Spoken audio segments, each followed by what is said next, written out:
S-T-A-T-E. Florida State, Florida State, Florida State. Woo!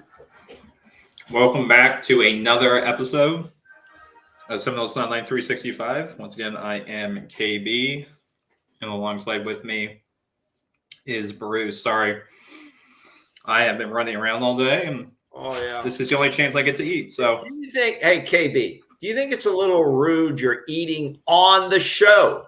No, I don't. Real life. What? It's real life.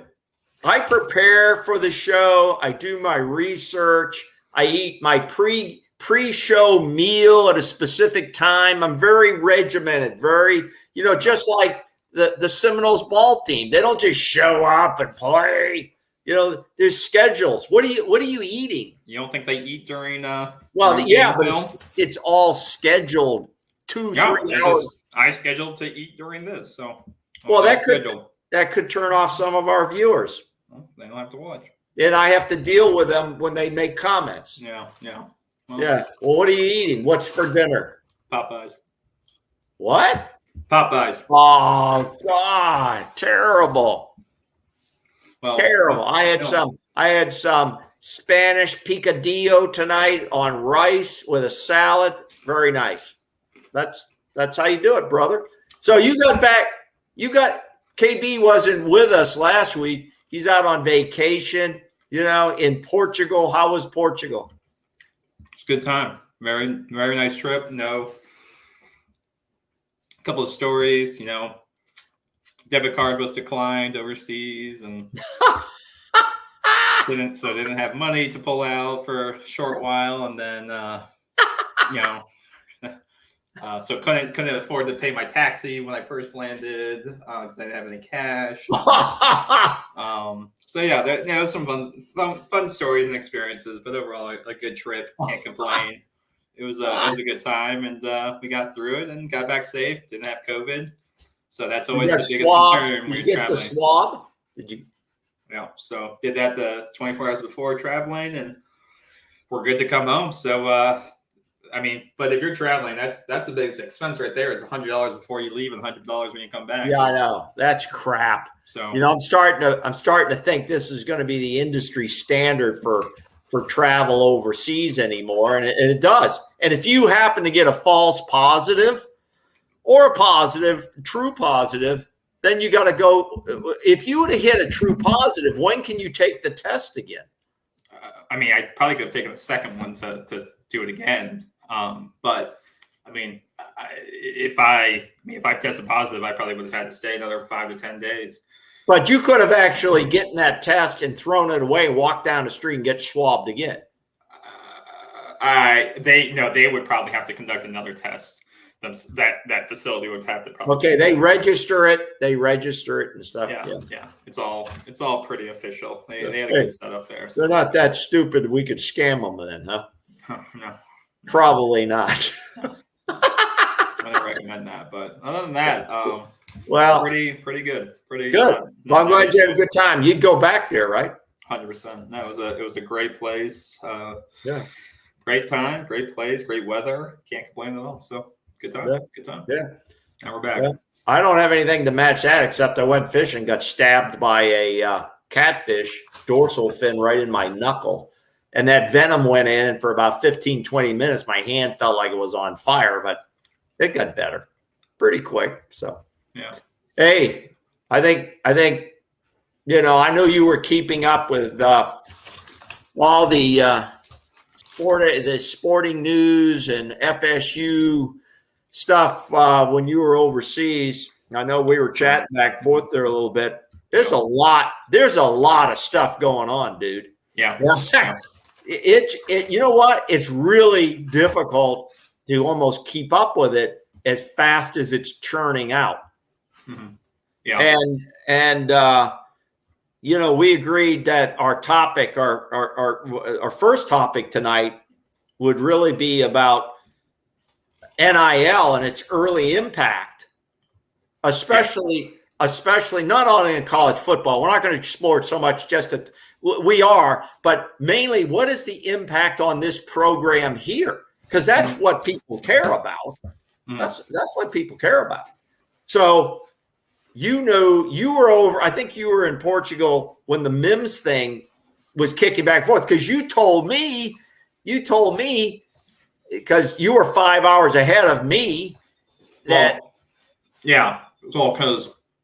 was concluding when I was overseas, because we had talked the week before. Yeah. And said, I said, if this thing doesn't wrap up in a week, well, he's either not coming to Florida State or he may not even go anywhere at all. And I flew out on Thursday night. And I think on Friday or Saturday, I checked my phone and was in one of the Discords at night, just trying to catch up. And I got the news that, he had made the decision to, he didn't travel to Miami, and he just made the decision to go back to Georgia. And so I was like, oh, wow. So that decision got made pretty quickly in that week. Right after Florida State, he decided, I'm not going anywhere. So it kind of came to fruition pretty quickly, but it kind of was called how we called it. Like, he made a decision right after Florida State, and he didn't go to Florida State, but he didn't go anywhere. So, well, you sent me a text. I remember, and I got it that morning when I got up. You were 5 hours ahead, and I'm like, he's going back to Georgia. I said, he's not going back to Georgia. Remember that? I said, what are you talking about? Yeah. And then I started, looking into it a little bit deeper, because we don't want to call these things too soon. Some of the Tallahassee sports media, social media sites, some of our nationally accredited friends did. But what I'm saying is, I didn't believe it. So I had to look into it, because I know I sent something back. I said, no, I don't think you're right here. I think you're but sure enough, that you called it, and he goes back to Georgia, joins the team, the Georgia Bulldogs again. So I did a program last week on MIMS, and gave my 2 cents on it.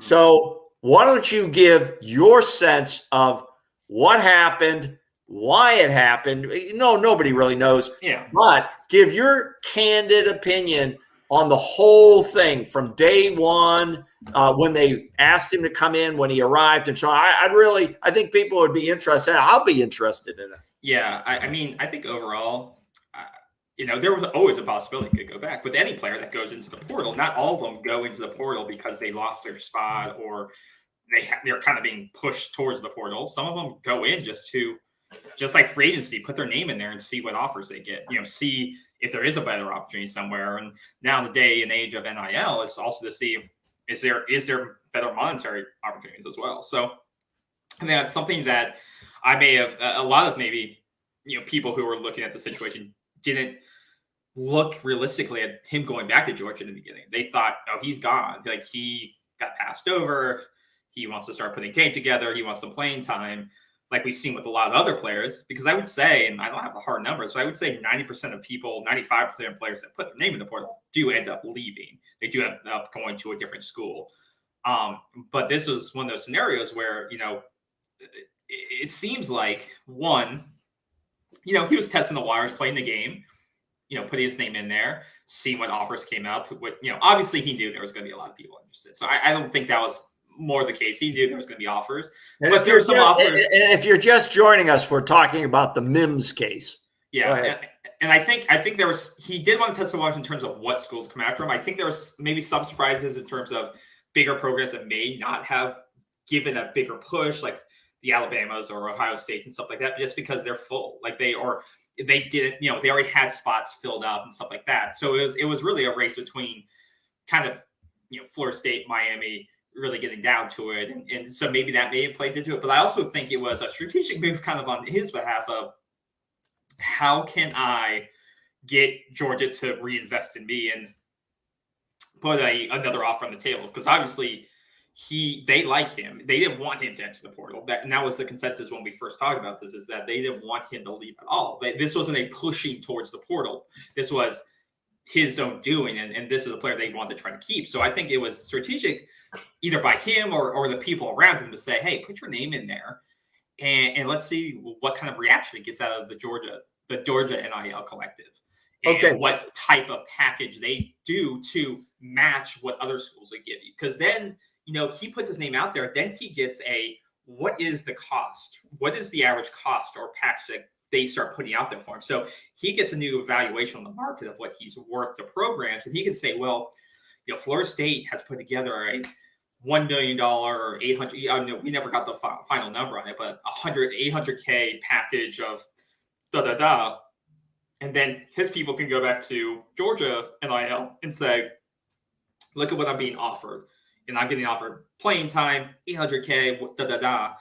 Are you guys willing to match this? And so not those exact words, but what I'm saying. He gets to see what his stock value is outside of Georgia and then come back and say, are you willing to match this? And I think that's kind of what he did, in my opinion. Okay, you think there was a deliberate plan either by him, his family, or if they had some kind of an experienced agent to test these free agency waters. That's your thing. Well, let me ask you this. I have a couple of questions. I don't want to spend the whole night on MIMS, but that's not our plan here. But I wanted your reaction. The first question is, do you think there were teams like Alabama and other big names, Texas A&M, who were smarter than some programs and said, this guy is not legit yet. First of all, he doesn't have enough proven performance, which he doesn't, in my opinion. And number two, they thought he was just testing the waters like you're suggesting. Do you think they figured that out and they said, we don't want to get involved with this? No, that's the first question. I think programs like that, Alabama's already, they brought in, now, they have the top transfer class right now. They got a wide receiver, a couple, I think a defensive back, a tight end. They can strategically fill holes because they have so much depth. So basically they can fill the people who go to the draft or where they were weak last season. They can go to the transfer portal, take the best guys who come into the portal and insert them into that lineup. So if they don't need offensive linemen or someone doesn't get hurt in the spring, they have enough depth where they don't need MIMS. Okay. All right. Reasonable enough. My second question is, what do you think, or what was your sense of the observations you made of the MIMS visit? He made an official visit. It was 3 days from the beginning of his arrival to when he left. What is your thoughts on that? Well, I think it was. I think it went well. You got him not to visit Miami. You got both his parents, and I think both his parents, basically his whole family to visit, which they said if he was going to end up visiting Miami, his dad wasn't going to go. But you got both his parents to come. You got him to stay multiple days right before Easter. I think it went well, and I think the fact that you were able to get a player like that to visit you, spend a couple of days, be around the program, I think that is a positive in some respects, is that it shows that you can be a contender in some of these battles in the transfer portal for high 5-star guys. Now it's kind of tainted because you don't know what the intention of that visit was. Was it to get a hard, come face to face and get, what is that hard NIL number? Come to town, bring the family, see what the package is, and get that, whatever that discussion looks like with the NIL or Rising Spear or whatever, get that number in front of you and say, okay, we're discussing it. This is what the package will look like. Then take that back, discuss it with Georgia NIL Collective, whatever that is, and they'd have it. So I think it's good that it showed kind of the NCAA ACC that you're going to be able to put up decent offers to 5-star guys or 5-star talent, transfer talent. The fact that you couldn't close, I think there is that. That looks bad. But I don't know if he was ever going to be closable, honestly. It's kind of one of those things like with Travis Hunter. He was always going to leave. He was playing the program along. He was always going to go to Jackson State. So I don't know if there was ever you could win that. I think it was more of a strategic, let's see how much we can get Florida State because they show the most interest. Let's see what they can put together. And then let's take that back as kind of like if you're in the corporate world.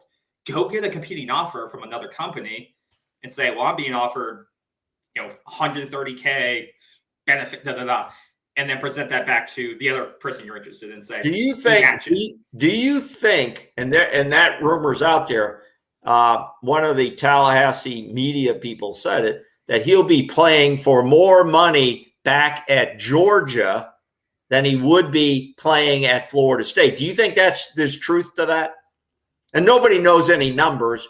Do you think there's some truth that Georgia put together a package that to lure him back versus what the other rumors are, that there was a tragic death of a close friend and he went back to one of his best friends, his teammates rallied around him and lured him back, and it wasn't so much an NIL deal. See, that flies into the face of what you're saying, that it was a contrived leverage thing. Well, what I'll say is that I don't think it's ever all about money. I do think, it's the same thing.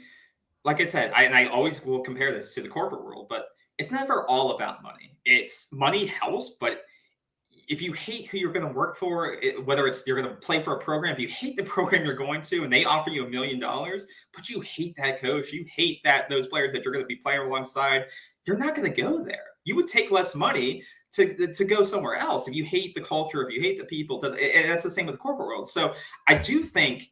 And you say that from a corporate experience because you work in the corporate world. Yeah. And so I don't think, and I think the same with NIL. We talked about the money and stuff like that. I think money does play a huge factor, but I also think there is the other variables of, do I like the players I'm going to be playing with? Do I like the direction of this program? Do I like the camp? Some of those things. And so I do think that the players being at his house when he came home, maybe he was feeling out of sorts with the program before, and that's why he also did look, along with seeing how much more money. So I don't think it was all, and I kind of said it more, as a definite before, where I said he went to the portal to see how much money he could get. Now, do I think maybe he felt, since he wasn't getting playing time, maybe he wasn't feeling the love and the camaraderie as much, and it's no different if you're not being put on the big projects at work. Can I go look and see if I can get, be given that time, be given an opportunity, as well as getting more money. Okay. So I do think there was other factors. And I think the fact that they all came together, they showed up, tragedy occurred. They were there for him. They showed love and then probably got another NIL deal signed. I think those variety factors definitely. I think, and the other question on this, because it is all NIL related, we're going to get more into NIL. Hey, listen, and I know our viewers are up against a hard break out there. See NFL draft tonight, baby. At 8:00. So which after the first round gets kind of boring in my opinion. But let's continue now.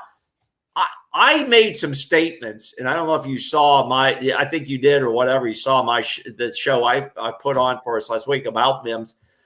I was floored by the arrival process. They roll up to the hotel. Coach Mike Norvell's out there. He's jumping around like a kid who just won the lottery. They got the music blaring. I'm saying to myself, is this the standard now? Is this the new bar for prospects? He hadn't signed anything. He hadn't committed. He hadn't enrolled, and that's the key. You must enroll in classes to be official. Did you think that was a little too much, or do you think that was appropriate?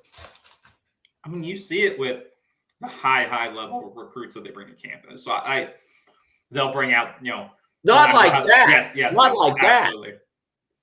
That. At the hotel? I've never seen one at the hotel like that. But they won't always show that, because this was a big deal. This was outside of the main recruiting times. This was a dedicated visit, one guy on campus or so I think it got a lot more visibility than when you're hosting 5 or 10 players. And this was, Florida State's not bringing in 5-star guys every other weekend. Let's be honest. So, but if you're bringing in a 4 or 5-star guy from now on, a high school guy, okay, we're not talking transfer portal guy. You're bringing a guy in. Is that they're going to give him that Mims red carpet treatment, as I call it? I think they do. I think depending on who the player is, like I said, they're going to bring the coaching staff out. They're going to try to show that. That's what these official recruiting visits are for. It's to roll out the red carpet, because the players, they only get so many of those official visits. So if you get one of those, you need to knock it out of the damn park. So whether it's a transfer or a high school player, those official visits, they get treated pretty well. And we may not see all the video and a lot of activities go on behind the scenes. But don't the players want to see the video? If it went out on Mims, don't I want to see it when I come in? Don't I want to see it put out there on Twitter? We're not seeing. But No. That's what I'm talking about. If I'm the guy coming in now, Mims got that. It all went public. It all went public real quick. Why don't I get that? Why is it so secretive? They are getting it. That's the thing, because it's not. Well, it's why not isn't a it unique going thing. out? Why isn't it going out? Well, because some of it is you want your experience to be unique, so you don't want to show what you're doing in other schools, I think is some of it. But you also don't want it to make it feel like cookie cutter too. You want, when you bring in a 5-star player, I bet there are some nuances to what they do. And you also, I mean, you don't want a camera in the kid's face the entire time he's there to use it for marketing purposes. I think it was a mistake. I think it was a mistake that I get the treatment and I get the new era, the next gen players. I get all that. Trust me, I get all that. But I'm also seeing, and I think this is going to force some of the older coaches in a number of sports out of this college ranks, because they're not going to drop to their knees to beg a kid to come in. And I get it. Don't get me wrong. I get it. I am old school, but I'm not old school. It's going to drive the older coaches. And I've already read some articles, good articles from good sources, saying it's driving some of these guys into a quicker retirement, or it's driving them towards trying to get into professional ranks, even if they're not a head coach, because they don't want to deal with this recruitment stuff. And that's always been out there. Yeah. And now it's worse than ever. Yeah. I mean, I think college coaches probably work the longest hours of any coach, but now it's even harder because you have to, and it's because they can't be hands-on with NIL. They have to sort of bounce around it, and they don't know what these collectives are coming up with. And so they have to, it's just legal kind of ambiguity of what they're allowed to do and packages. So I can totally see. And let's face it, KB. Do you think Coach Norvell just loved being out there and having to go through this process, player after player after player? He accepts it as part of his job. Yeah. Okay. And he almost have to accept it that, but to almost have to beg these kids now to come in, okay, and soft toe around them. Back in the day when I was playing football, okay, and I didn't play at any college level, all right, but, coaches were in your face. They grabbed your mask. They'd make you run extra laps and extra sprints and all this other stuff. No, what I'm saying now they call that punishment. You can't do that anymore. No, I don't know if that's necessarily true. But well, it is true. I went through it. I mean, Jimbo still grabs play. I don't think all that's necessary. Okay, let me transition this though. Okay, and I appreciate your remarks on Mims. On Friday, this is an article by Stuart Mandel on March the 11th. Okay, it goes back a little bit, from The Athletic, which is a great source of information. Mm-hmm. He wrote on Friday, a 5-star recruit. This is back in March. A 5-star recruit of the class of 2023 signed an agreement with the school's NIL collective. They don't give the name of the school, that could pay him more than $8 million by the end of his junior year in college. This is a high school player. He'll be paid upfront almost $350,000 almost immediately, followed by monthly payments escalating to more than $2 million per year. Is that crazy? Yeah. That's it. That's from The Athletic. That is almost incredible to think how, even if half of that information is true, how this is changing college football and college athletics in general, and is leading us to a couple of things. The first one I want to bring up is really, how does this affect the state here in Florida with the big three, FSU, UF, and the big three? Okay. For instance, and I'm going to take you down the thing here, Life Wallet. You're familiar with Life Wallet, right? Yeah. This was from another article written by Christy Dosh. I thought it was really good. This attorney, okay, if people aren't familiar, a Miami businessman and attorney, John Ruiz. Mhm. He has pledged $10 million for this season for athletes across the Miami area, mainly University of Miami and FIU, to sign them to NIL deals. This is incredible, okay? I think, and this is just the start. This is just the start. He intends to spend $10 million. Already, there's 54 Miami and FIU athletes across all sports that are already in on some of these deals. Yeah. All right.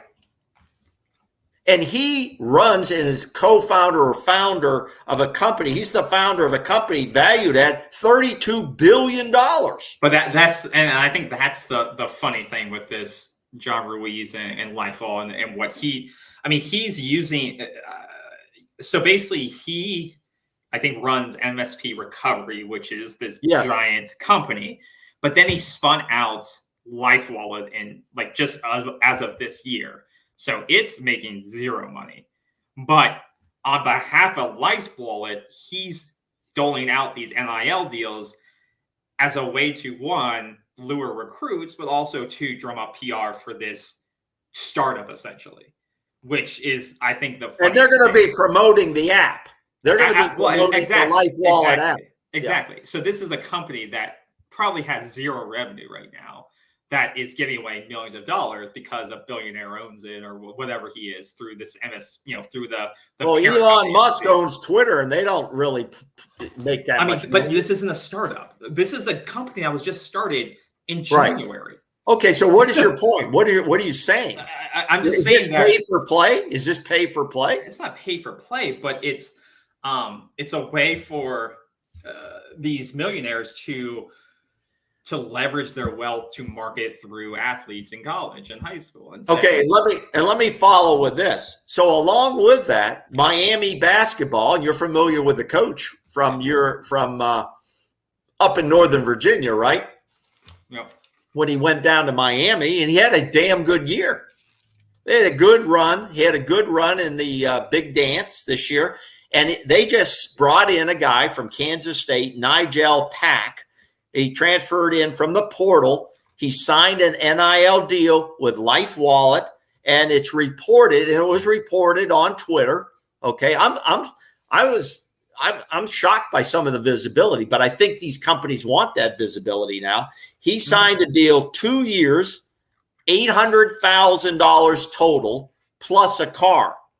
He averaged 17 points, 4 rebounds, and 2 assists for Kansas State. That guy's going to help Miami basketball. Yeah, for sure. That guy's going to, even if he produces 10 points, he's going to help that program. And Ruiz is behind that. And I think that's the difference is that, Florida State has Rising Spear and stuff like that, where that's like raising money, like alumni and fans raising money.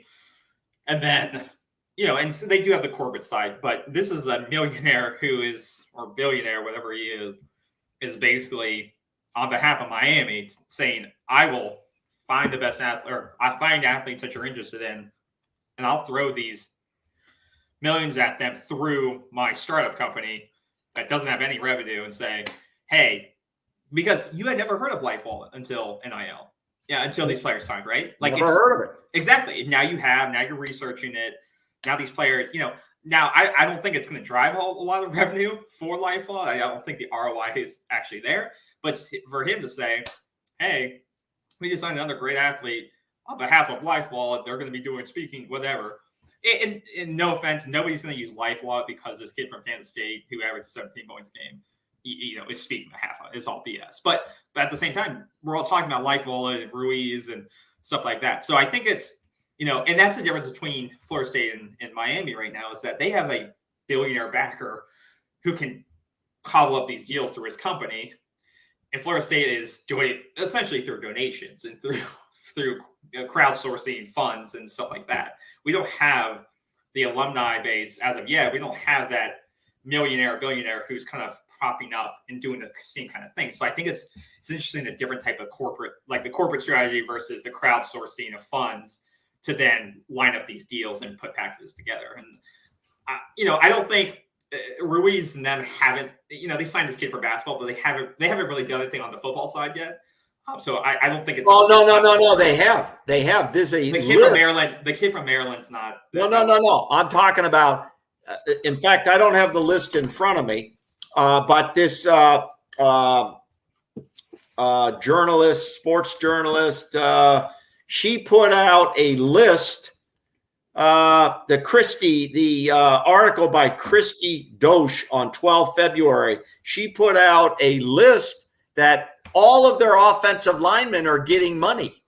Okay, now, but, I don't know how true it is. They're not bringing $20,000 so far a year. What I'm saying is that it's not being used as an effective recruiting tool right now. Like, they're not signing. They haven't been able to sign a 5-star transfer talent, 4-star transfer talent because of LifeWall in their NIL deal. So, like I said before, I don't think any of the big three in Florida have been able to figure out how to create a vehicle of NIL, whether it's a collective, whether it's corporate, to really drive to get recruits to really sign up because they're just money.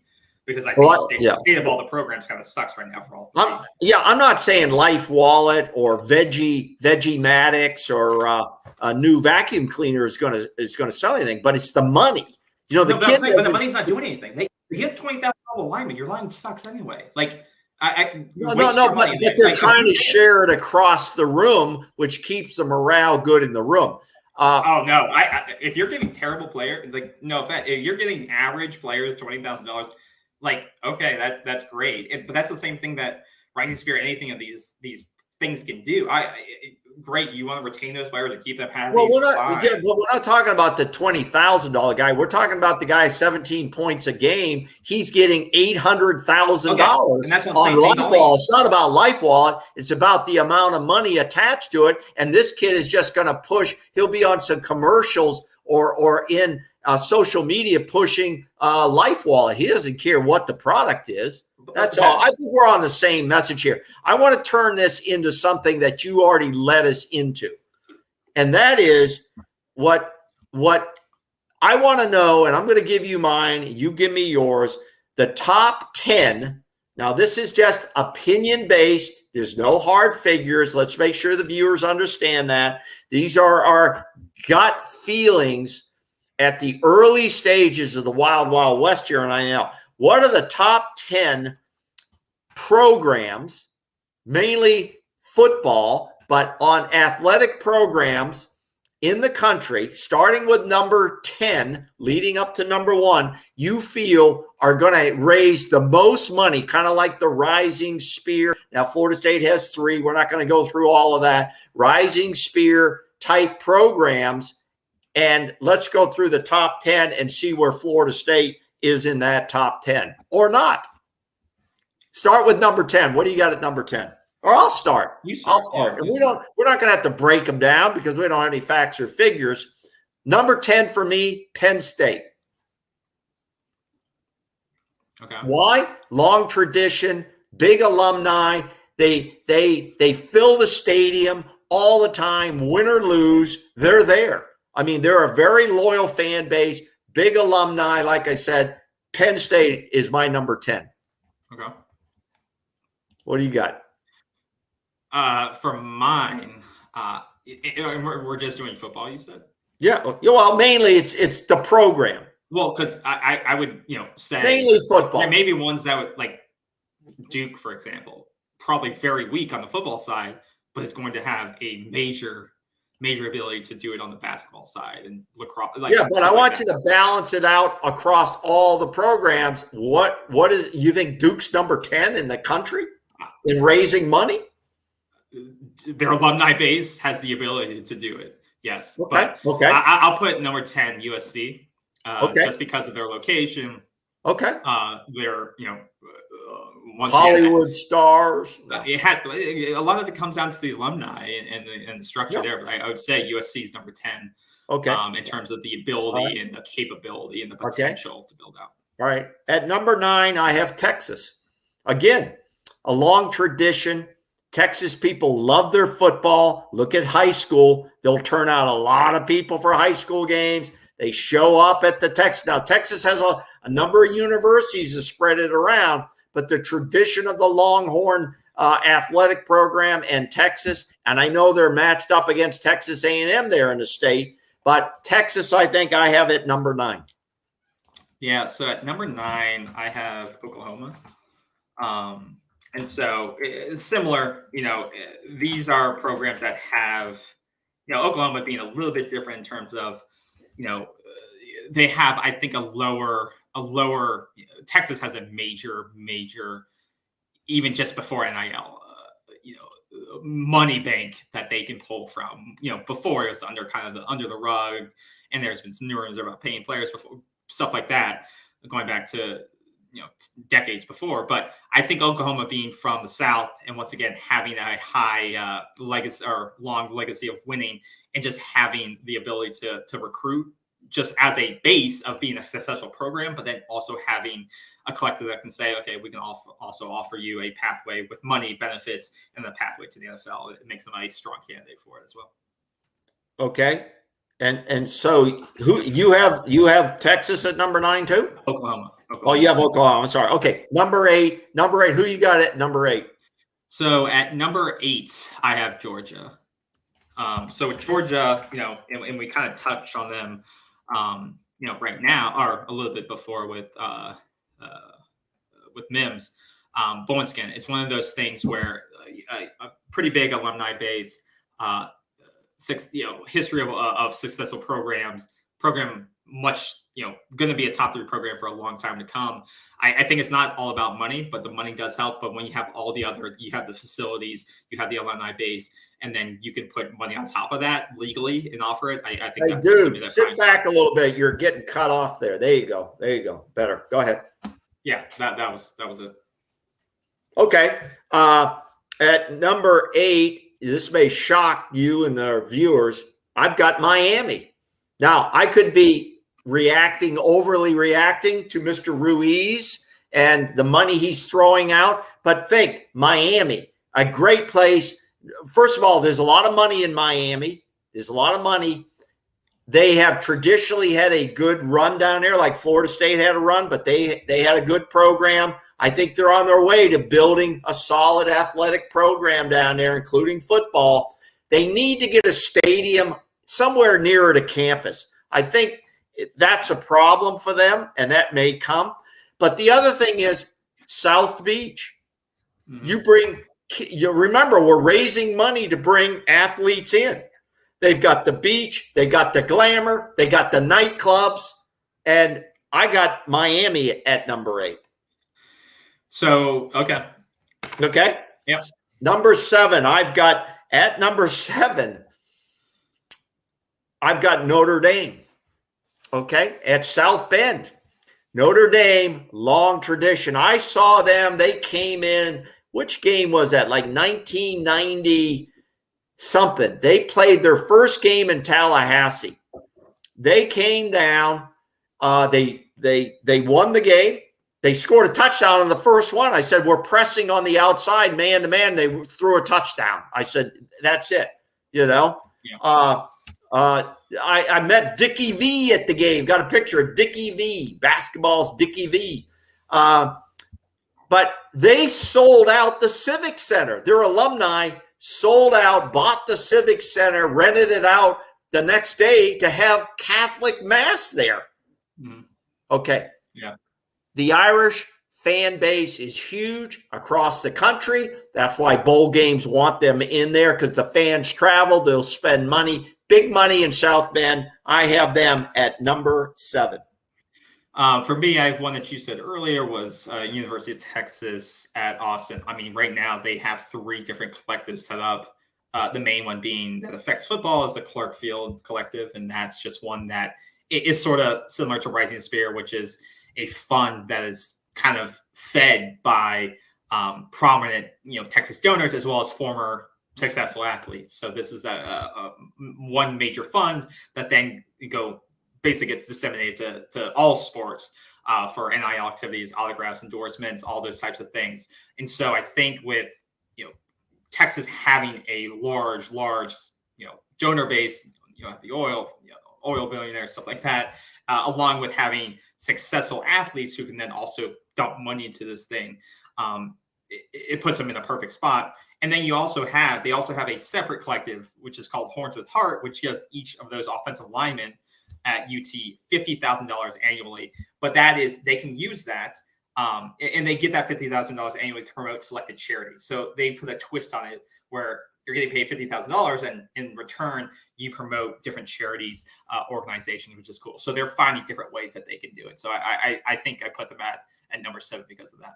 At number 6, who do you have at 6?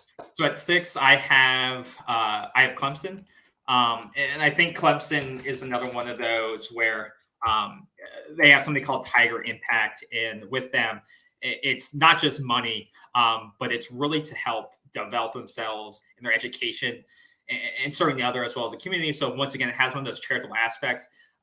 They've always been known to use money in their recruiting efforts, and once again, now it's above board.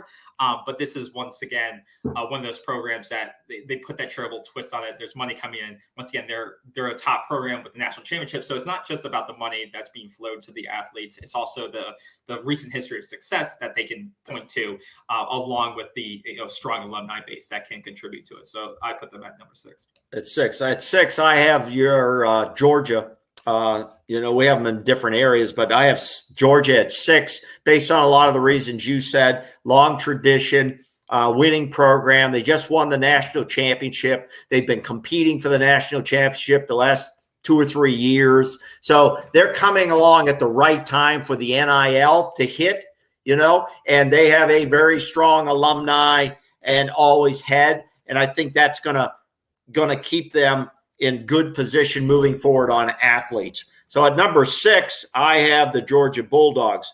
At number 5, I bring in the USC Trojans. Okay. The USC Trojans has always been historically a very strong program. And I think the NIL is really going to make them strong. You remember the days that Reggie Bush and other people were, they were flying their parents around, putting them up for games, and all of that blew up. Well, now you can do all that stuff. You can do it more. You can give the guy a condo for his family, and all they have to do is appear on a commercial or two. So with the Wild Wild West, USC should be in a very good position to take advantage of it. They've had high-profile athletes, and there's a lot of people out there in California, Hollywood celebrities, and other people that are going to support them. USC is at my number 5. You? Yeah, for me, again, Ohio State, they just recently launched their foundation. It's called The Foundation. Once again, it's one of these larger collectives that ties money to athletes, charitable organizations. Once again, everyone is Ohio State. Their board is made up of former athletes, Cardale Jones, D'Angelo Russell, but then you still have some, higher, more successful, executives on that as well. So I think the combination of having former athletes a part of this collective, along with graduates who are successful in the corporate world, and then having that charitable aspect of part of the collective, along with their history of just athletic as well as academic success, puts them. And they just launched this program, but I think all those combination of factors, the success on the field, along with producing millionaires through the likes of multiple pro leagues, puts them in a perfect position at number 5. So I have Ohio State. Yeah, and I'm not going to disagree with any of that because I've got Ohio State as my number 4, and I think you summarized it pretty well. Long tradition. They'll fill a stadium whether they're winning or losing. They're very loyal. They're very loyal, and so for that reason, I do have them at number 4. At number 3, I have their arch nemesis, and that's Michigan, the Big Blue. Big Blue, the same way. 110,000 people in the stadium. It's football is a tradition, obviously, that has been there for many, many, many, many years. Michigan, Notre Dame, Michigan, Ohio State. They're always in the hunt for a national championship, and this NIL is going to reward them. So Michigan for me is at number 3. Yeah, I had Nebraska at number 3. I think Nebraska, that's an interesting choice as high. I'd like to know why. Yeah. So I like the program that they've come up with.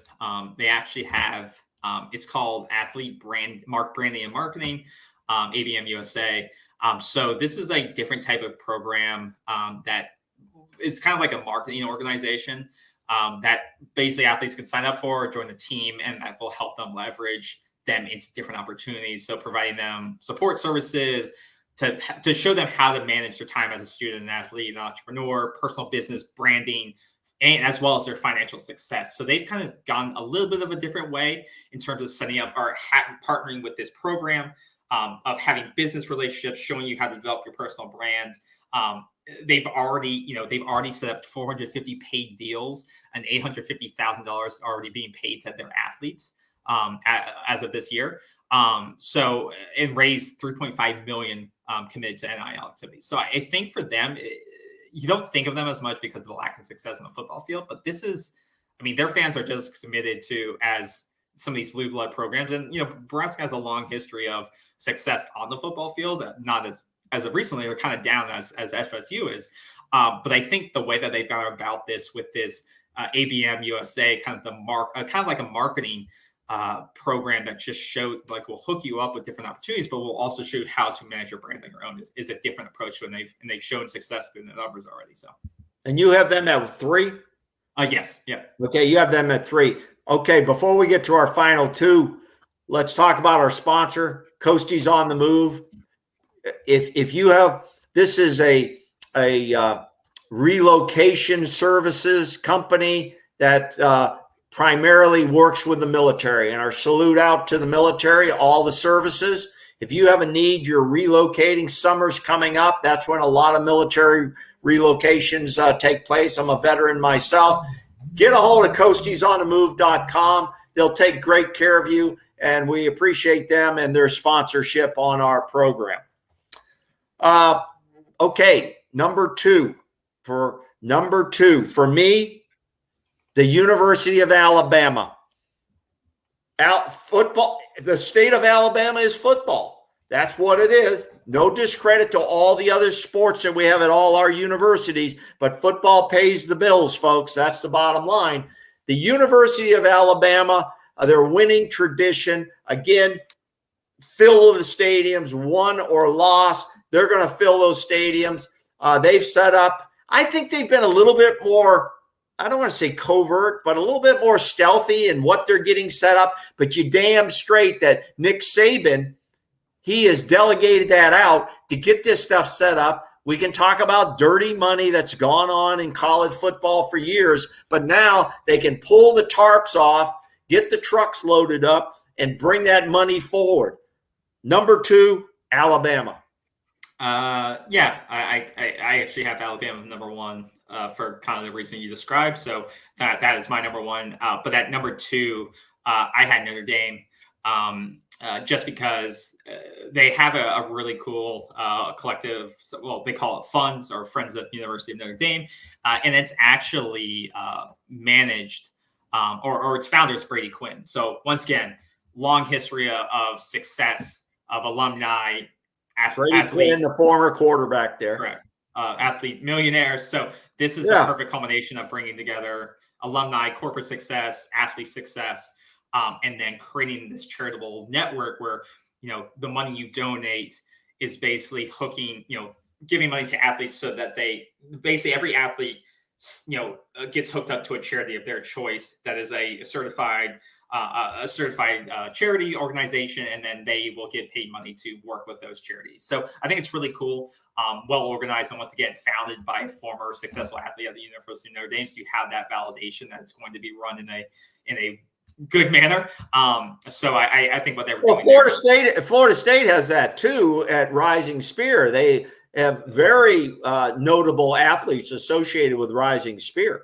Yeah, but I think Notre Dame's on a different level than Florida State. Well, no, I'm just saying in terms of athletes from a university. And a lot of them are doing that. Ohio State's doing that, but I think and I think a lot of them are doing that. But Florida State's doing it differently, where this is strictly money towards charitable efforts and activities. I think that's okay. So your number one is who? It's Alabama.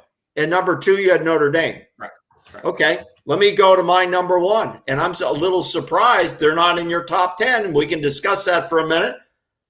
Jimbo Fisher and Texas A&M. You're not going to leave Jimbo out in the code. This guy, I believe he sensed something was coming. The storm was coming. Jimbo's no idiot, okay? He bolts for Texas, and Texas A&M in general. I think he could have gone to either program, but Texas A&M in general has this tradition, the 12th man. They stand and they cheer, and it's crazy there in College Station. You don't think he's going to be raising some money through the booster organization and their collectives? And it's going to be very interesting across the country in these universities how the collectives and the booster organizations come together. It's going to be very interesting. Jimbo Fisher and the Texas A&M Aggies are number one. Why aren't they even in your top 10? Well, I think a program like Texas A&M already was flowing money to people. So I don't think I don't think what they're doing is necessarily, or what they will throw out there is necessarily going to be record breaking. I think it's just going to be on the table now. So I don't think, a lot of the universities have, a lot of these Texas universities have a lot of money, but I think it's how are they going to do it a little bit differently, and how are they going to set this up to be different? But you put Texas on the list and not A&M. Yeah, and there's reason for that, and I'll look more into what Texas A&M is doing different with it. But I think just having looked at the Texas A&M collective, and they call it the Amplify Exchange. It's like an access only. It's kind of weird. I don't know. I just didn't get great vibes for it. Like I said, they've been giving money to athletes before NIL, so I think now they're trying to figure out how they do it legally. I think the one I would challenge you on is you should have left. I respect your list, but I think I have A&M. I'd have A&M on there before I'd have Clemson on there. Once again, I think that I don't want to ruin your chicken dinner there. I mean, that can be debated. Once again, I don't think. I think there's going to be 3 or 4 programs that do really well at this, and then all the rest are going to be. Okay, here's the deal. I think that's an interesting exercise, and we're going to see how that plays out. We got our list. We'll see how that plays out. It's going to play out over a long period of time. Yeah. But here's the deal. I didn't hear you mention the Noles, Florida State. No, I didn't mention the Noles or Florida State, and so I guess viewers are back on. Who the hell are these guys? They don't even mention the Noles being on the top 10 list. If the Noles are not on the top 10 list, how are we going to compete against that? I mean, I don't think any of the Florida programs should be on it. I don't think Miami should be on it because I don't think a singular guy trying to pimp his company with. I think it's going to be more than a singular guy, though. But what I'm honing in on is how does Florida State going to compete against this by getting some of their wealthy alumni to start pumping more money, getting the founder of Spandex to actually buy into helping out the athletic program. I mean, they just don't have the alumni base at this point that can fund the collective like some other programs can. They don't have a history of it. And that's my concern. And that you summed it up right there. That's my concern. That I believe, number one, Florida State, I hate to say this, I'm an alumni. I've been there. Okay. I've followed this program from the 60s forward. I don't think they can compete. Not right. Tallahassee is a very small market. When you talk about small markets, in the NFL or Major League Baseball, it's like taking Cincinnati or Pittsburgh against New York or Boston or LA. College sports now, especially college football, is going to turn into what I call a tier system. There'll be various tiers, even in what we call Power 5, Division I. There'll be tier programs. And if you can't get together enough money in the collectives and the boosters, you're going to have problems. And I hate to say this, And I know some fans may push back, and we're willing to hear that. Bring it. Let's discuss it on the program. It's going to be difficult starting out to compete this way. And I don't think it had anything to do with the Mims kid, but it's going to be difficult to compete against this list of schools that we've talked about. Agree or disagree? For now, yeah. I think it's going to take a couple of years, I think, or a couple of decades, or maybe a decade or two for some of the alumni to mature and basically get up there and make their millions and stuff like that. Just because the universities, from the transition to women's college to multi-gender, stuff like that, is still 60 years, 70 years compared to Michigan and Alabama and all these schools that have been. So it's like, in that regard, you don't that's what I'm getting to, is like the alumni. But do you see my point? How we're focused on college football. Do you see how my point of college football, and let's put basketball, how this could break into tiers in the Division I? It will. Regardless if you're Florida State or not, because there may be ways that they're going to have a better chance of somewhat being. There's going to be a premium programs at the top that have like Texas and those programs that just have oil billionaires that can pump as much money as possible if they want to, unless there's regulation. I think there'll need to be NCAA regulation of some sort of. There'll be a cap or an NIL cap or player cap or something like that balances it out, or you're going to have a super conference. Well, we used to say, remember how we used to say Vanderbilt and Wake Forest and teams like that had to recruit differently than a Florida State or a Michigan or Alabama? They had to go after a different style kid. That could be coming to Tallahassee. No, we have to go. Well, I'm just saying. You won't win. You won't win. You'll have to be in a totally different. Well, I'm not talking about wins or losses. I'm saying because of this NIL is we may have to compete that way in terms of recruitment. They already are. They're already getting 3- and 4-star guys. So it's not like we're reeling in 5-star guys as it is right now. No, because they're recruiting a different way. That's right. And if you're down, if your program is down, which we're in a down cycle, and we don't have the base financially, it could be a while to get to success. You could see teams that have 7 or 8 wins and have to be happy with that, 9 wins, depending on your scheduling. So I think there's a lot more on this. We will be hitting these subjects and these topics as we go on. And some of the stories we're going to hear, even the confirmed ones, are going to blow our mind and whether or not this can compete. But I can imagine all the support office in Florida State now having to deal with this every day. They have to establish in their mind a process of how we're going to approach these individuals that they're sending out offers to. Mm-hmm. Yeah, absolutely. Absolutely. So good discussion on that. Anything else on that? We'll go to odds and ends. Yeah, I think that was a good wrap up. Okay, odds and ends for us tonight. We got a new portal player in basketball. He looks good to me. I'd like your thoughts on Darren Green Jr. Darren Green Jr., UCF. Now, I know UCF's playing a little bit different schedule than the ACC. He's 6'4", 195, 13 points, 3 rebounds. He's got 2 years of eligibility. I think he's looking to get more on tape at a higher level of competition. And I think they're looking for shooters. They need some shooters. They're rebuilding this program. And Coach Ham is definitely going into the portal, as we've said, and I've said repeatedly, he has to rebuild through the portal. Yeah, I think that's what this kid is. He's a sharpshooter. He averages, I think, around 39% from 3. Yeah. And he has the potential to go off on certain nights. Like he could hit 5 or 6 threes and give you 18 points potentially. So he's not going to be a guy that's, a true playmaker that's going to carry you 9 in and 9 out. But if he gets an open 3, he's going to hit most of the shot more than he misses if he gets those open 3s, with the opportunity to get you a 15, 16, 17, 18-point night every so often when you need it. So I think it's a good addition. You just can't, try to rely on him to give you, but Florida State teams never usually do that. You're not looking for 18 points from this guy. So I think he fills a good role for the team.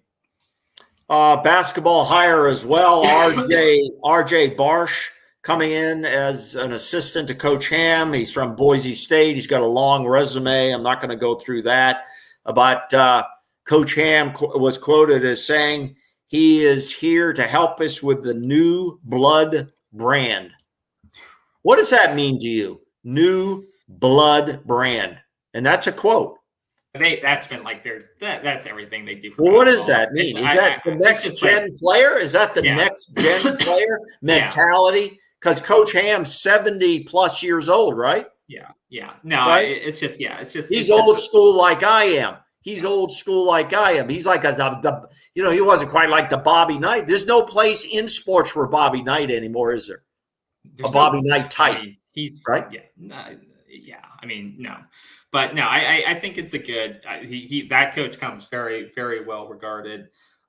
He coached at what was the local school in Florida that he coached at? He was the head coach at Southeastern University in Lakeland, I think it was. Yeah, exactly. So he was. And he did well down there. Well, Leonard Hamilton, they knew each other when he coached there, and then he helped him get the job at Boise State, and but he's very well regarded and. It's hard to replace what you've lost in terms of your assistants, but they think he's one of these up and coming coaches, just like you had with Dennis Gates and stuff like that. So I'm excited to see what he can bring, and hopefully he can recruit too, because that's something that those guys brought. That's a big part of it. But we got to be well aware now, and all our athletes of the new blood brand. Okay, soccer hire big. This is a big position to fill. They lost. Mark Krikorian, who had a great record here at Florida State, and he has been replaced by Brian Penske as the women's soccer coach. I think it's a good hire. Brian, 10 years at Tennessee, the SEC champions, a couple just last year. He's been the national ACC and SEC Coach of the Year. He's got a good resume. Now I see. I expect there'll be a few ladies go into the portal. One has already gone out, I think. I don't know if she was playing much. She might have not. I don't know much about her, but I expect. You know what I expect? If you're a top athlete, you're used to changing coaches. Don't just jump in the portal because there's a new coach in town. If you're a true Nole, then you should be here, play hard, get the job done. Now, if you're not playing, I understand. If they give you an indicator, you're probably not going to play at this level at Florida State, then okay, that's reasonable. That happens in workplaces, right? In the corporate world. That's part of it. What do you think of that hire, Brian Penske? I mean, he's from what I've read and what I've heard about him, he's a guy that's before he's been able to build Tennessee up and make them a top 10 program, and that team that he's built up, that roster he's built up is very, very good, and obviously SEC champs, and I think they lost 2 games last year. So what he's been doing the last couple of years at his last few stops has been pretty successful. I think the concern is Florida State, they've excelled at international recruiting in terms of the composition of the soccer team has a lot of international representation. And so does he have those connections or inroads to continue with that type of recruiting style, or can he find assistants that can do that? Because I don't know. I don't think there's any carryover that I've heard about from one staff to the other. And I would have thought, in just the way this whole resignation happened, and the former coach that want to work under Alford and stuff like that, which is just weird. But I think because ideally, I think you would have had just a transition from an assistant taking over to continue, for continuation. But I think that's the biggest concern I'm hearing, is that can they continue with the international recruiting? This guy doesn't seem to have that background, or can he find assistants that can continue that? That is the biggest thing. So that's been one of the biggest successes for Florida State soccer team, is the international talent. So, and also we can't forget, because we only focus on football, NIL. What part will NIL play in women's soccer? It's going to play a part. Yeah. If you have an international player, they're going to be focused on that a little bit. like you said before earlier in the program, these kids can now leverage it right out of high school, much less the portal. Yeah. Much less the portal. And once they see these deals floating out there, it's kind of like the Aaron Rodgers and Tom Brady. Well, Aaron Rodgers is the highest paid. Well, Tom Brady's going to get more than that now. You know what I'm saying? This is turning into something that is going to be amazing to watch. Yeah, that's all I got in odds and ends. You got anything else? Yeah, I just think the first thing to watch there is how many of those players portal. Because I think of last I heard there was 5 or 6 players in the portal. Like, how many of these players can he retain, or do we want to retain? But how many can he retain from that loaded roster? So, but yeah, you're talking about star players.